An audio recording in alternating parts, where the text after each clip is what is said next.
Hey guys, Synth Artist 69 here. I've never really formally introduced myself. My name is Jim, and you can tell by the accent that I'm in the South. I live in Arkansas actually. I was born in Los Angeles. It's been a long time ago, I lived there till I was 8 years old, and ended up in Arkansas. I've been here ever since. I'm hoping to move maybe to Dallas, within the next year. We'll see. But anyway, I wanted to thank everybody, first of all, for supporting my channel. And I've had that up for about 10 or 11 years, and it's always been primarily based on analog synthesizers. Not totally. I have a lot of digital stuff on there, but that's always been my the main thing, and that's probably the ones where I get the most views because everybody really loves analog. And but anyway, wanted to thank everyone for your support of my channel, and I'm working on improving my videos. So maybe there will be some better stuff coming out in the future. But I want to tell you a little bit of history about what got me interested in playing keyboards and synthesizers and all that. I'm 49 years old, so I was a teenager in the 80s when all this stuff started to explode. Of course, back then I did not have a pot to piss in, you might say, so I had no money to buy anything. I would go down to the music store and I would see like the Roland Juno 106s, things like that. Those were kind of in the store, the Jupiter 6, when I was about 15 years old. And of course, I couldn't even dream of owning one of those, and I couldn't really play to justify it. I could barely play, man, just peck around, And so I had to beg my parents for a Casio, and actually I still have it. This is my very first keyboard right here. Casio VL1. It's a calculator and a mono keyboard, but to me this was the coolest thing ever. It was I think it was like $29 or something like that, and my parents bought that for me for Christmas. And the next year I got a Casio MT68, which had bigger keys, and so I graduated that. And then the next year, when I was I guess it was in 1985, I got this for Christmas, and this is a Casio MT68, and I lost sleep over this, knowing that I was probably going to get it for Christmas. I couldn't even sleep the night before, and I would go down we had like a store called Service Merchandise. I know a lot of you probably never even heard of that. It was like a catalog showroom. And it may just be like in the South here, I don't know. But anyway, it was a pretty big deal, and they sold these. I would go in there all the time and play these and just, try to play anyway. But they were really cool to me, and it really made me want one. Videos just started coming out, all the new wave music, and man, I heard Duran Duran Rio on the radio, and I was actually kind of a country music kid, believe it or not. And that was because of my parents. My mom was a musician, and they were country, gospel, that kind of stuff. And so I didn't really listen to top 40, but anyway, my sister did, and man, I heard Rio come on the radio, and I did not know what I was hearing, that arpeggiator part of the Jupiter 4, but I just knew it sounded so good, and it started making me want to hear more like a Duran Duran, and I listened to Hungry Like the Wolf and all the keyboard synthesizers, and I'm listening to Prince back then, but really I'm listening to a lot of different stuff. Van Halen, Prince, Journey, whatever's in the top 40 in the early 80s, 82, 83, 84, 85, and I think music was really diverse back then. A lot of people do not like that kind of music, especially in the South. People in the South, man, they want to hear like Leonard Skinner, crap like that. And not to offend anyone who likes Leonard Skinner, but I'm not really a Southern rock fan. But so you didn't tell people that you listen to Duran Duran. Not here.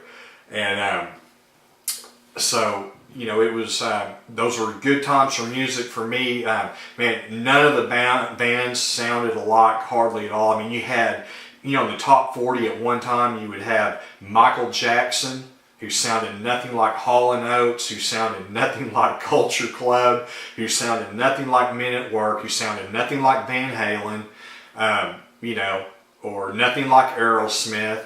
All these bands were in the top 40 at the same time. Of course, Aerosmith came a little, they had their resurgence a little bit later in the mid-'80s, but basically what I'm saying though, you had Rat, you had Twisted Sister, all in the top 40 with Michael Jackson and Madonna.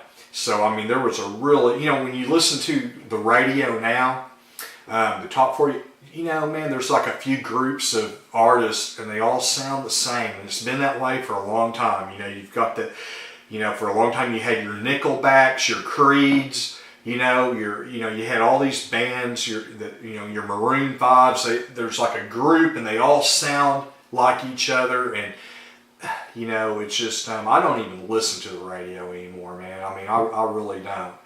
And, so I guess I'm kind of stuck in the 80s, but I play in bands from time to time, and I have to, I do some of that stuff. I've actually played in really good country bands, and if I had to say, anything in country that interests me would be the modern stuff, which around here most people hate that. They like the old truck driver country music, and I'm more, if I'm going to do country, I like the Jason Aldean and, however you say it, Aldean, whatever.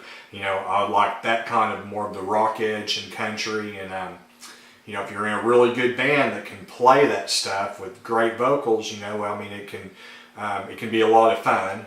And, you got big crowds every night, and there's nothing better than playing, for a full house. And, but anyway, I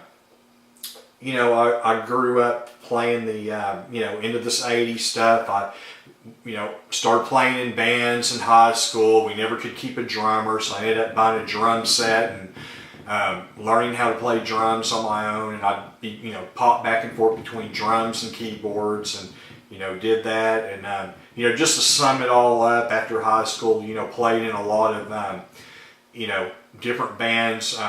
One band was a really keyboard-oriented band where we did a lot of 70s, 80s Kansas, Boston Sticks, Van Halen, Journey, White Snake, the Cars, just all that stuff. Anything you can imagine, the keyboards that sounded good, we did.